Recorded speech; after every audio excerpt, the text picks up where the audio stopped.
from where he's brought me from. And who I used to be is dead. And I'm new in Christ. That old man is dead. Amen.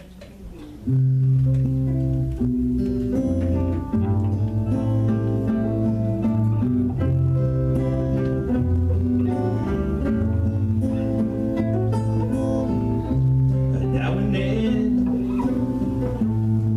an old friend of mine I've not seen for some time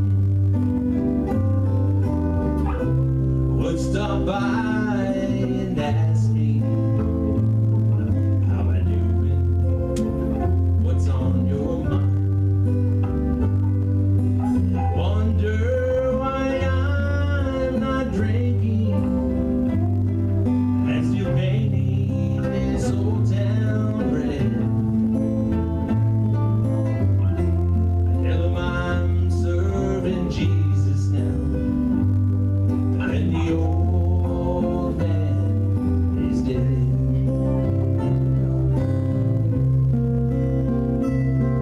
Well, the man you see before you may look a lot the same,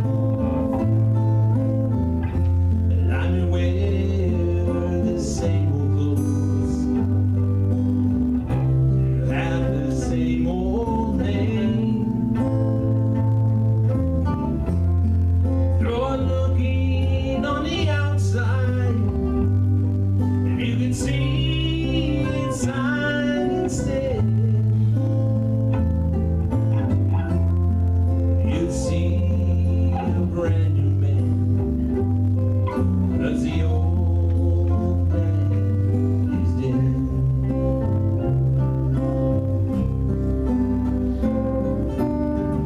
Well, I used to live such a wicked life. I had no hope inside, but I was lost in darkness, just searching for the light. And one night in a little church, after hearing what the preacher said, I gave my life to Jesus, and the old man is dead.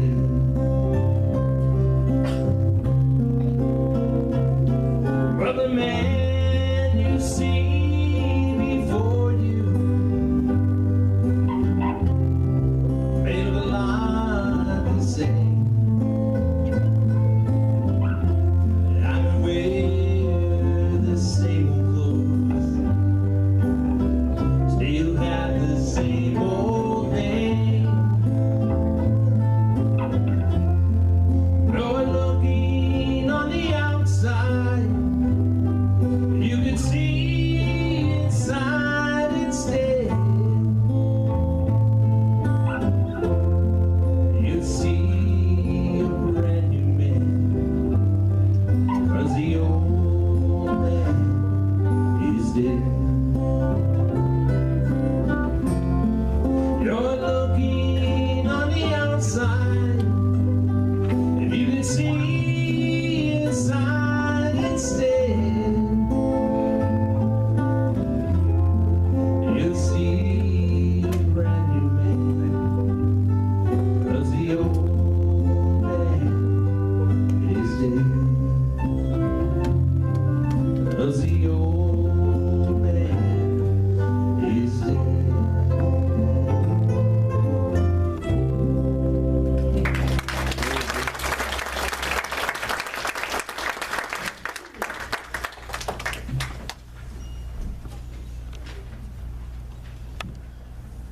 Thank you, Randy.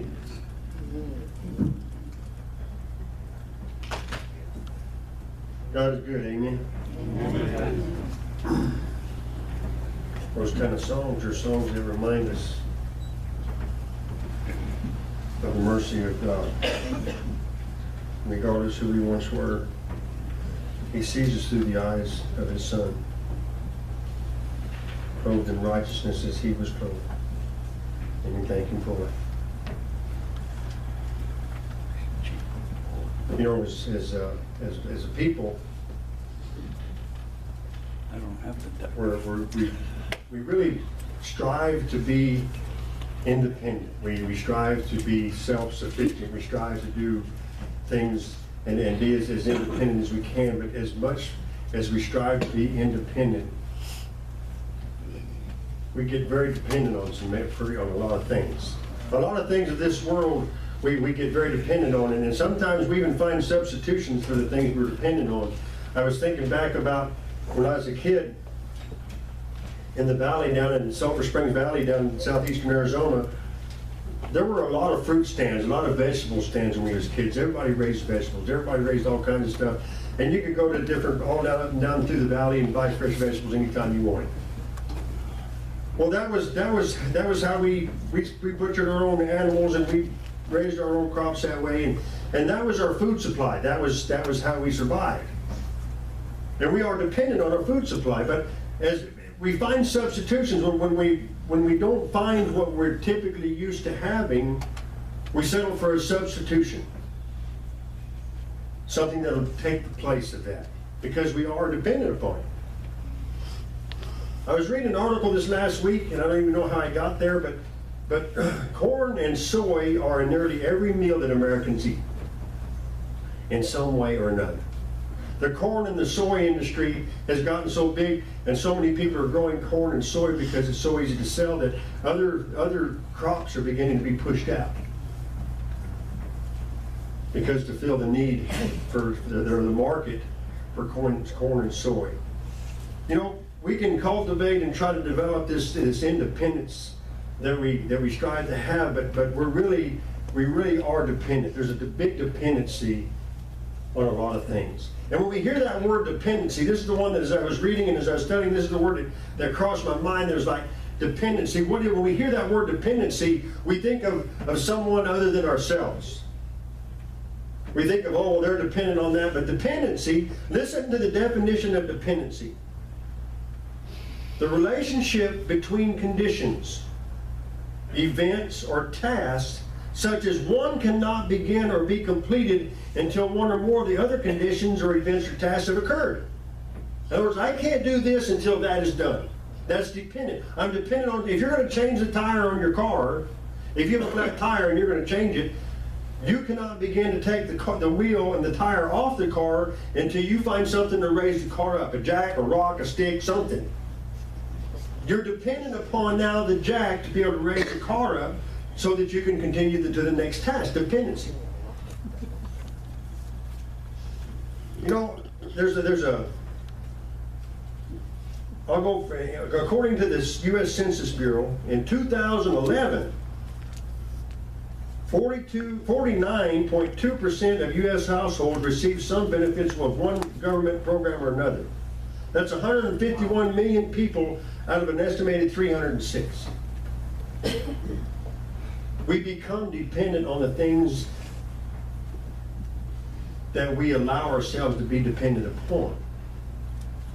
It's not something that, it is something that we have a choice and we have a decision of what we're going to depend on, what we're going to rely on. Rely is another one that I looked up. Where's it at? Rely. To depend on with full trust or confidence. Now this is the word that I really wanted to focus on. To depend on, we're going to be dependent upon something.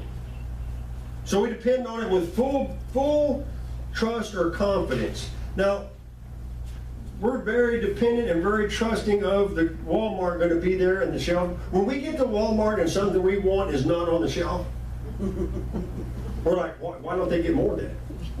If they're selling that much of it, why don't they make a bigger space and put more of it there so that when I come to get some, it's there. Remember in the 70s when you go to the gas station and they'd be out of gas? Oh, yeah. Oh, yeah. Well, why did they give everybody else something and didn't save something for me? We come right back to me. I'm dependent on it and I need to have it. We don't eat a lot of bread. Des and I don't eat a lot of bread, but I do like to have a sandwich on occasion. So I wanted to buy, to be wasteful, I'm very, very anal about that, wasting things. And so I don't like to buy a whole loaf of bread. And I know it's going to go bad before I eat it all. So I wanted to buy a small loaf of bread. And you can, for twice as much as the half a loaf.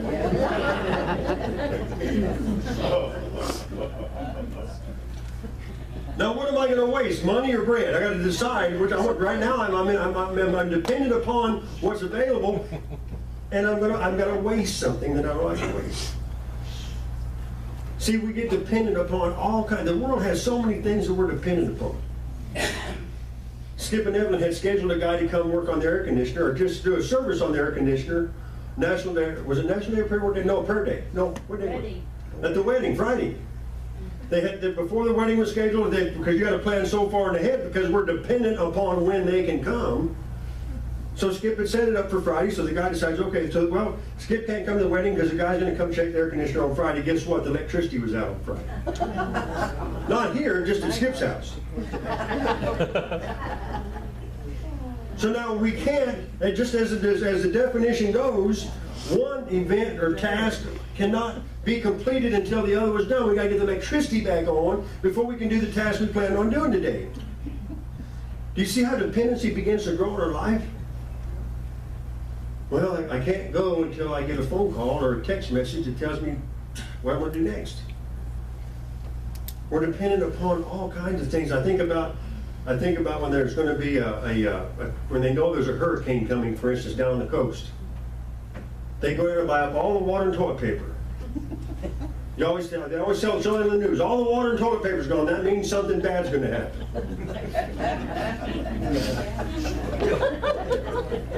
And we don't know what's going to happen, but at least we got water and toilet paper. We get so dependent on things so easily that it begins to control our life. It's the bad part of it. The bad part is the things of the world, we get so dependent upon them that we don't understand how we're going to survive if they're not there. You know, I think about that. If the electricity goes out, it'd just be total panic. You couldn't buy gas. You couldn't buy groceries. You couldn't do anything because nobody knows how to count money. If you had money, it'd be useless. If the electricity was off and you had a bucket full of $100 bills, it would be useless because they couldn't ring it up. And they don't know how to count it. We become so dependent on the things the way they go, and it's good as long as it goes. But see, we're dependent upon it, and when we're dependent upon something and it doesn't happen, is when we find ourselves suffering from a dependency on something that's not going to be there when we know it ain't going to be there. We know sooner or later something is going to happen. We know the electricity's going to go off one of these days.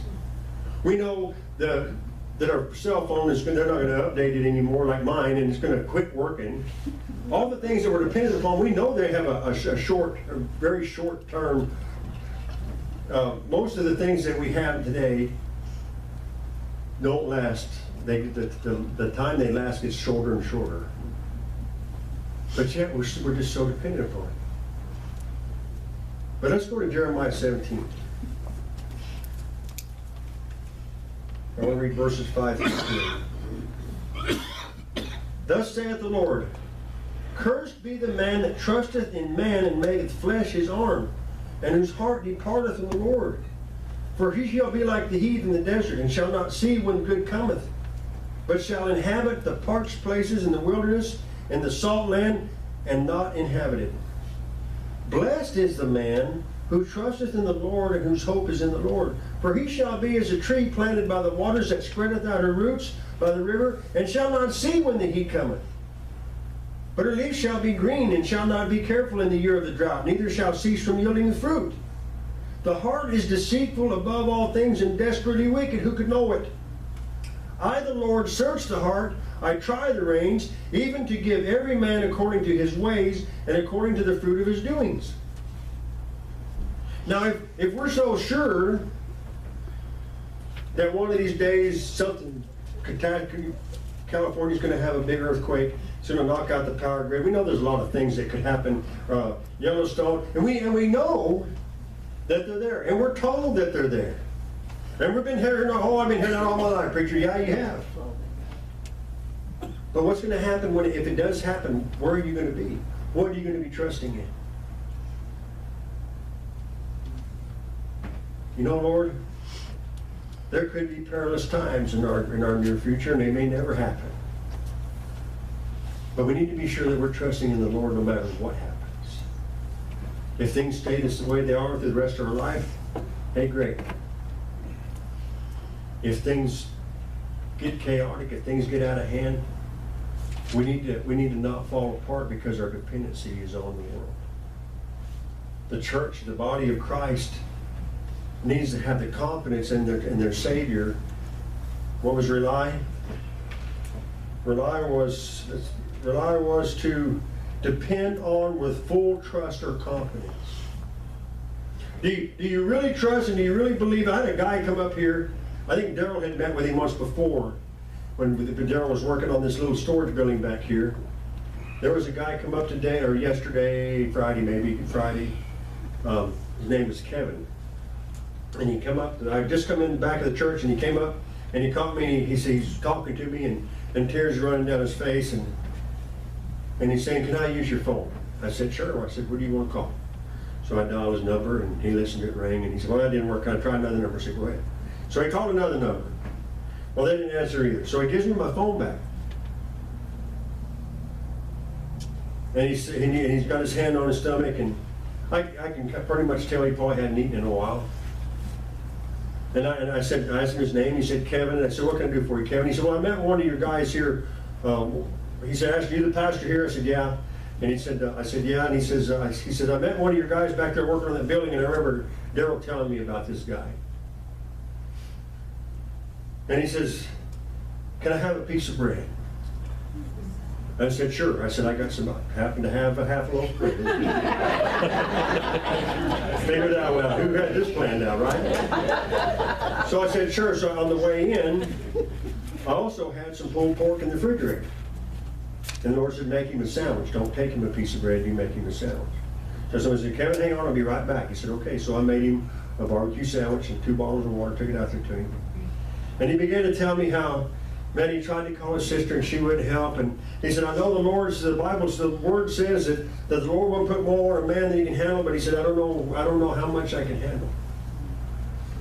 And I said, well, Kevin, I said, you know what, it's going to be important for you to adjust your frame of mind and your way of thinking. I said, instead of asking God how much it is he's going to put on you that you can handle, I said, ask God to help you get through it all. And as I was talking, he's beginning to eat this sandwich. And by the time he got half the sandwich ate and drank a half a bottle of water, he looked at me and said, preacher, you know as well as I do. And he's pointed up, he said, he don't care about me at all. He said, if he didn't care about me at all, I wouldn't be. He said, what am I supposed to do, just sit here and cry? That ain't going to fill my stomach. And he began to curse and swear. And the Lord said, just back off and let him go. And I thought, you walk up to the church hungry, and you walk away with a barbecue sandwich and 2 bottles of water, and you curse God. Our dependency can put us in that place. When hard times come, when things don't seem to be going so right, if we're dependent on the things of that world will put us in that place. We have to remember, no matter what happens, where we are, what's going on, that as things, however they go, we reach out and say, I trust in the Lord 100%. In all things, in all circumstances, no matter how things go, I'm going to trust in the Lord. I'm not going to let my dependency on the things of this world, as he tells us in Jeremiah, cursed is the man that trusts in a man or in the flesh. We can bring a curse on ourselves. The first curse from God was when Adam and Eve sinned against him in the Garden of Eden and everything was taken away. You know, we've spoken many times about the faithfulness of God and his promises. But are we really truly trusting and relying on it? Or are we just making withdrawals on his mercy? You know, I think about that even in my own life, how long I went along that I didn't really trust him 100%, but I'd sure reach out when I needed something. I was sure willing to get on my knees and pray and ask the Lord when things got tough to come and help me get out of this bad spot. But I was just making withdrawals on His mercy. I wasn't trusting. I was crying out